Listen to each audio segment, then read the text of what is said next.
Bonsoir et bienvenue, chers téléspectateurs de la télévision rwandaise. C'est l'heure de la grande édition du journal en français. À la présentation, je suis Eddy Sabiti.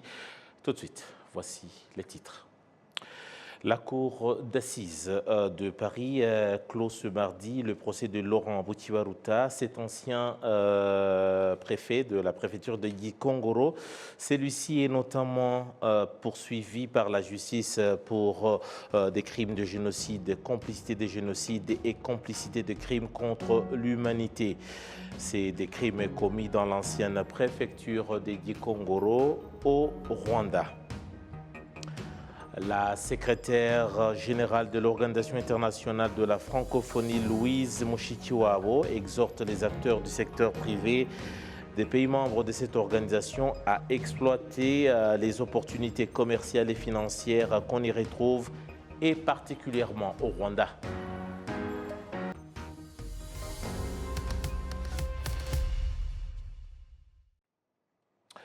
Je vous le disais en titre que la secrétaire générale de l'Organisation internationale de la francophonie, OIF, Madame Louise Mushikiwabo, exhorte les acteurs du secteur privé des pays membres de cette organisation à exploiter les opportunités commerciales et financières qu'on trouve dans cette organisation et particulièrement au Rwanda. Madame Mushikiwabo a fait cette indication ce mardi lors d'une table ronde sur le commerce, l'investissement et l'économie qui rassemble à Kigali environ 100 investisseurs et entrepreneurs des pays membres de l'Organisation internationale de la francophonie et environ 200 de leurs homologues rwandais. Cette table ronde se tient dans le cadre de la mission économique et commerciale de l'OIF. La secrétaire de l'OIF, Mme Mushikiwabo, indique actuellement la priorité de cette organisation est le développement du commerce et des échanges dans les pays membres. On écoute ici Mme Louise Mushikiwabo. Pour qu'une relation économique et commerciale soit féconde, il faut réunir les ingrédients qui fondent, renforcent la confiance, qui exaucent les complémentarités, qui permettent de se différencier des autres offres. Et c'est bien parce que vous savez accommoder une bonne recette que vous êtes toutes et tous à Kigali aujourd'hui. Mais nous, francophones, nous avons aussi une petite recette, une sauce secrète. Selon les économistes les plus réputés, cette formule magique a permis, après la crise financière de 2008, d'augmenter de 22% les échanges commerciaux réalisés entre les pays de la francophonie, 22%, et d'accroître de 6% en moyenne la richesse de leurs populations respectives. Vous l'avez compris, cette sauce secrète, c'est la langue française. La langue que nous avons en partage et qui nous permet de nous parler, de nous entendre, de nous comprendre et de continuer à travailler ensemble. La francophonie, c'est aujourd'hui 321 millions de locuteurs dans le monde, majoritairement des jeunes et des femmes qui sont ouverts sur le monde et qui veulent apprendre, échanger et travailler. L'espace francophone, c'est aussi 16% du produit intérieur brut mondial, 20% des échanges commerciaux sur le plan global, 14% des réserves mondiales de ressources minières et énergétiques et enfin 15% des investissements directs dans le monde. Voilà les opportunités que présente le monde francophone. C'est un potentiel considérable. C'est la raison pour laquelle, mesdames et messieurs, j'ai souhaité, dans le cadre de la transformation de l'organisation que je dirige depuis 3 ans et demi, mettre en place cette coopération intra-francophone des hommes et des femmes d'affaires à travers ces missions économiques et commerciales. Il s'agit de mettre en relation entrepreneurs, investisseurs, promoteurs économiques de l'ensemble des régions francophones, y compris celles qui n'ont pas toujours un accès aisé à la mobilité entrepreneuriale. Et ainsi d'exploiter ce potentiel gigantesque d'opportunités qui demeurent encore trop souvent en jachère. Et puis, environ 70 sociétés commerciales en provenance des 20 pays membres de l'Organisation internationale de la francophonie sont représentées. Et au deuxième jour de cette mission, 3 accords de partenariat seront signés entre certaines de ces sociétés et celles du Rwanda en vue de promouvoir les échanges commerciaux entre les pays membres de l'OIF et en particulier avec le Rwanda.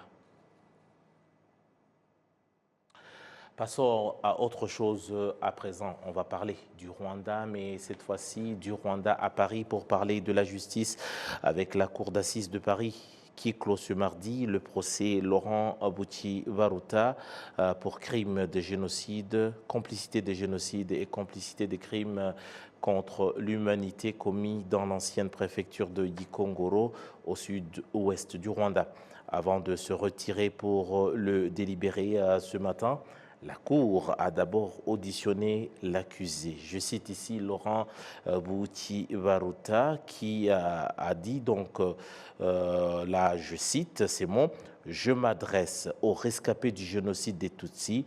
Il ne m'est jamais venu à l'esprit de les abandonner aux tueurs. J'ai des remords qui me hantent depuis 28 ans. Une chose est sûre, je n'ai jamais voulu la souffrance des Tutsis de ma préfecture. Je n'ai pas pu les sauver, mais ce qui est certain, je n'ai jamais voulu leur souffrance. Je n'ai jamais été dans les camps des tueurs. » Fin de citation. Maître André Martin Karongozi, l'un des 13 avocats des parties civiles dans ce procès, indique que la tenue du procès pour génocide 28 ans après les faits, ceci présente quelques défis tout de même. On écoute ici Maître André Karongozi. Il y a, première chose, c'est une très bonne chose que le monde entier s'occupe d'un crime commis contre l'humanité. Le génocide, c'est le plus grave crime contre l'humanité.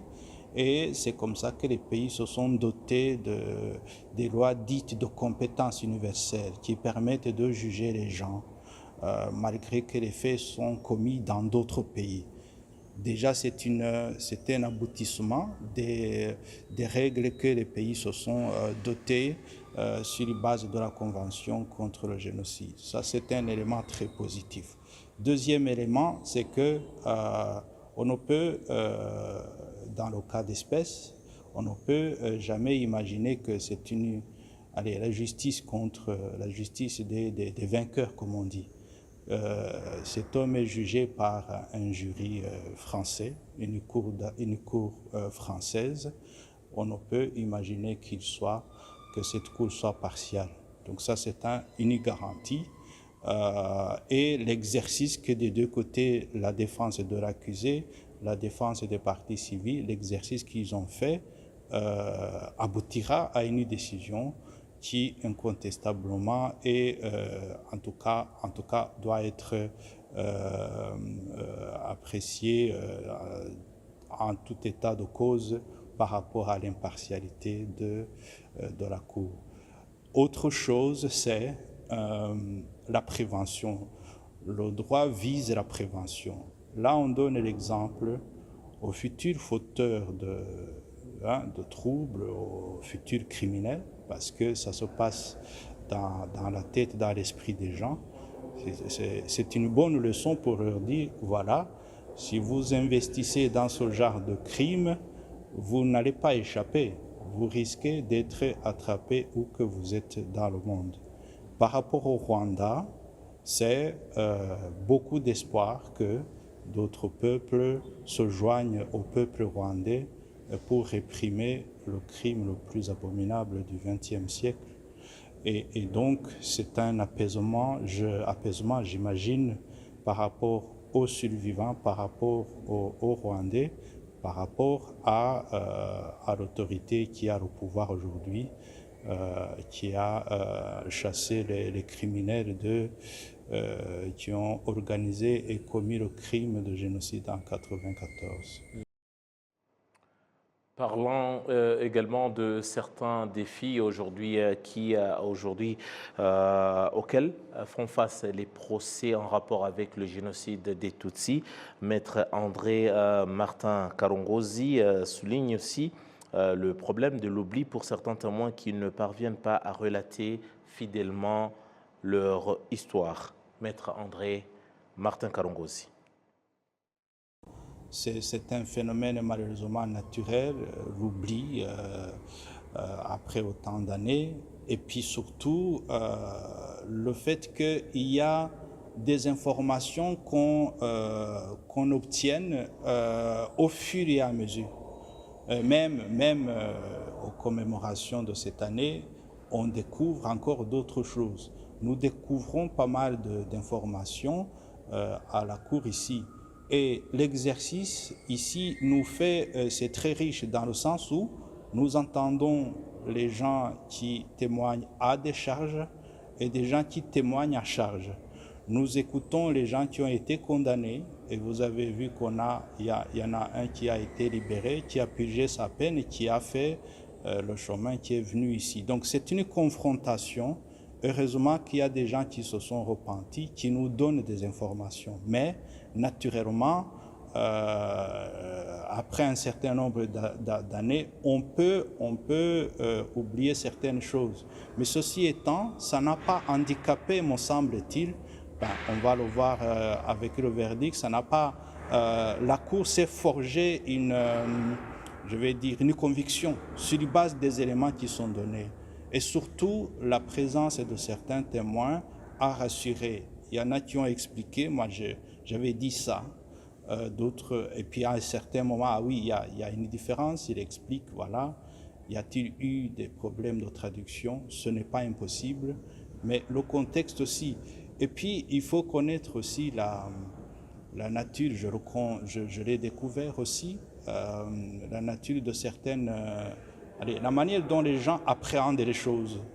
Il y en a pas mal qui nous ont dit, nous n'avons pas parlé de Witibaruta parce qu'il était à l'étranger. Nous avons parlé, lors des juridictions Gacaca, des séances Gacaca, nous avons parlé des gens qui étaient là.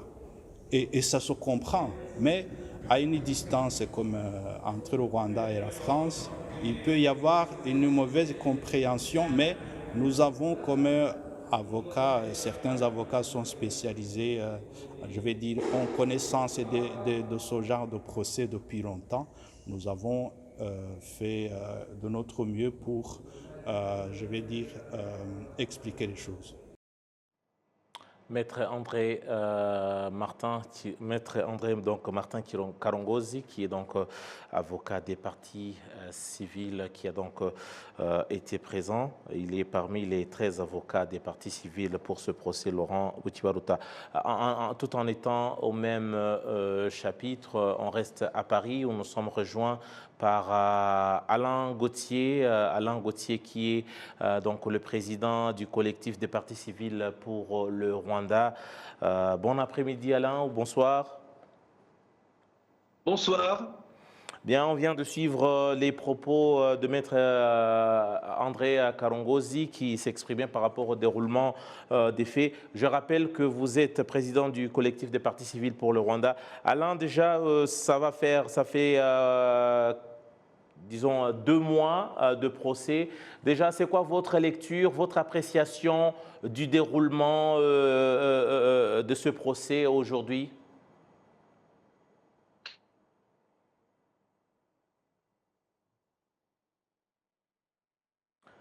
Je crois qu'on a de petits soucis. On a perdu Alain Gauthier. On va le retrouver tout à l'heure, peut-être vers la fin de notre édition.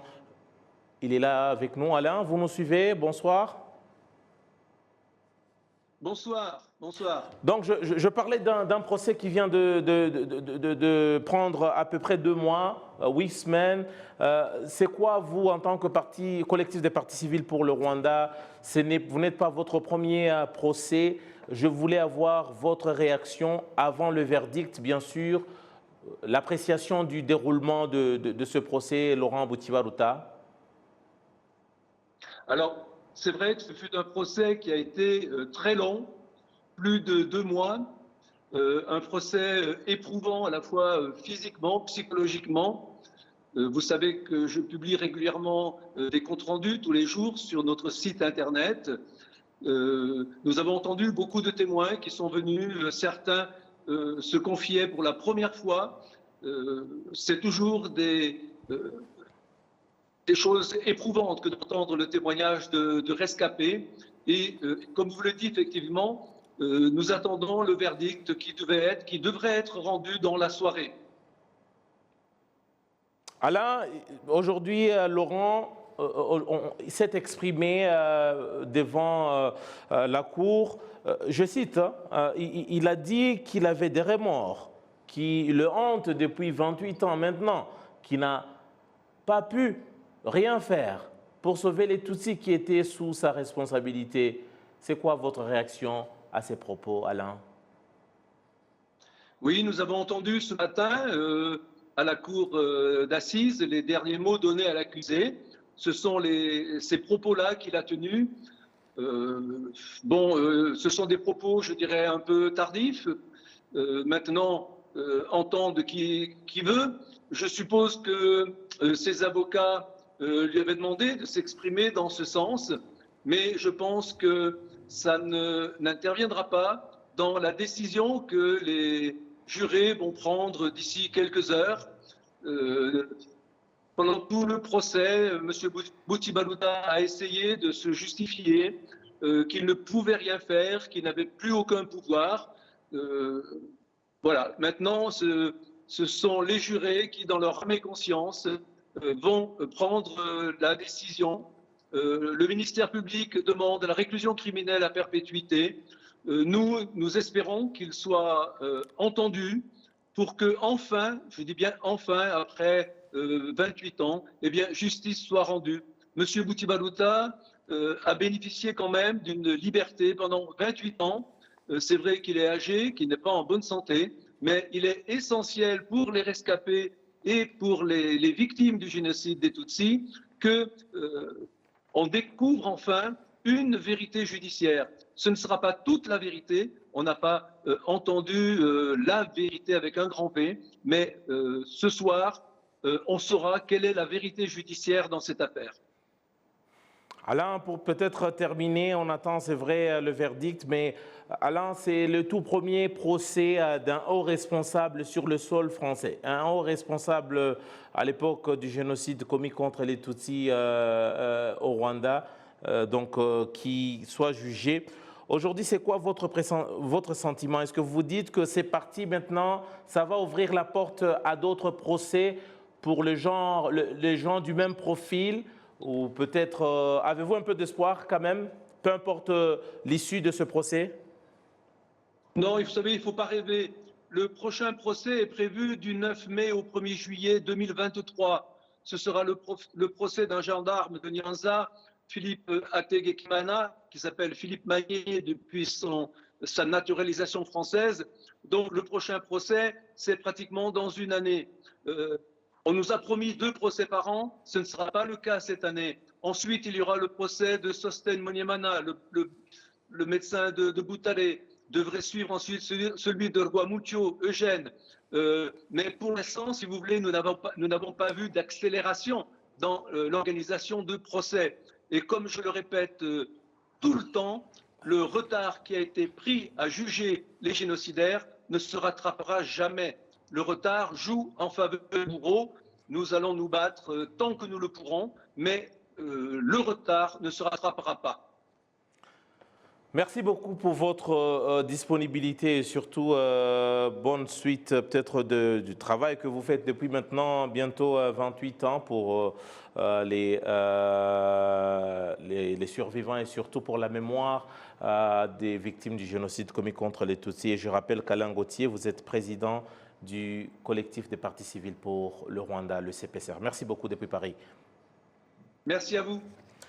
Alain Gauthier, donc, qui s'exprimait par rapport au verdict qui devrait tomber d'ici quelques heures du procès Laurent Bouti Baruta. On revient ici en actualité nationale pour parler du Sénat avec la commission du développement économique et financier du Sénat qui poursuit donc la visite qu'elle effectue auprès de différentes activités dans la ville de Kigali, conformément à sa prérogative de contrôle de l'action gouvernementale dans l'accélération du développement durable. Cette commission a visité ce mardi différentes activités dans le district de Gassabo plutôt, dont la route en bitume Karuruma à Bgeramvura, Shango Substation, Gachuriro, Vision City et Kinyinya Park Estate. Dans le secteur de Jabana, les habitants se sont donc mis ensemble pour construire une route en bitume d'une longueur de 7,8 km. On reste au chapitre national pour parler depuis ce mardi se tient à l'Assemblée générale des Cygnus Africa, une organisation non gouvernementale œuvrant dans le domaine des médias et communications au sein de l'Église catholique sur le continent africain. Kassim Youssouf nous en dit un peu plus sur cette organisation et surtout les activités qui étaient prévues aujourd'hui. Comme indiqué à la session plénière, les professionnels des médias africains qui travaillent pour des médias de l'Église catholique sont exhortés à promouvoir la paix, l'unité et la réconciliation.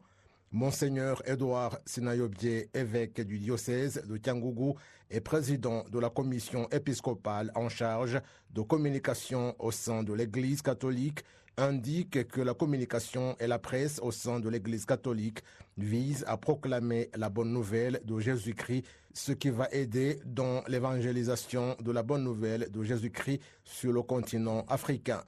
Le président du conseil épiscopal au Rwanda, Monseigneur Philippe Rukamba, indique que la presse doit être un canal constructif où les citoyens puisent ce dont ils ont besoin pour leur bien-être, une presse qui les consolide spirituellement.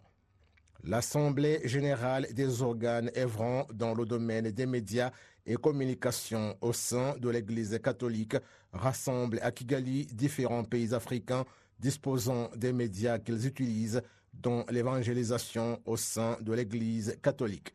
La presse au sein de l'Église catholique au Rwanda comprend les journaux Kinyamateka et Hobe, créés avant le génocide perpétré contre les Tutsis, Radio Marie Rwanda et la télévision Patchis TV, mise en place après le génocide perpétré contre les Tutsis. Cygnus est une organisation non gouvernementale qui comprend des membres de plus de 100 pays. En tant qu'association catholique mondiale pour la communication, elle regroupe les professionnels de la radio, de la télévision, du cinéma, de la vidéo, de l'éducation aux médias, de l'Internet et des nouvelles technologies. Cygnus est né en novembre 2001 de la fusion des deux organisations UNDA pour la radio et la télévision et OCIC, Organisation catholique internationale du cinéma, pour le cinéma et l'audiovisuel, toutes deux créées en 1928. Les activités de Cygnus couvrent tous les domaines de création audiovisuelle, promotion des films ou des programmes télévisés. Elle dispose des jurys dans les grands festivals internationaux de cinéma et de télévision, Cannes, Berlin, Monte-Carlo, Venise, Ouagadougou, création, production et diffusion des programmes radio, TV et vidéo, construction des studios de diffusion, fourniture d'équipements, offre de services Internet par satellite, formation des professionnels, incitation à l'utilisation des nouveaux médias, promotion de l'éducation aux médias, etc. Voilà donc ce qui marque la fin de notre édition. Merci à tous et à toutes qui avaient suivi cette édition et surtout grand merci à toute l'équipe qui m'a réalisé, qui m'a permis de vous attendre de chez vous. Une équipe conduite par Léonci Kanzaire et à mon nom propre, j'ai dit grand merci. J'aurai tout le plaisir de vous retrouver très prochainement pour une nouvelle édition. En attendant, restez bien fidèles à nos programmes. Au revoir.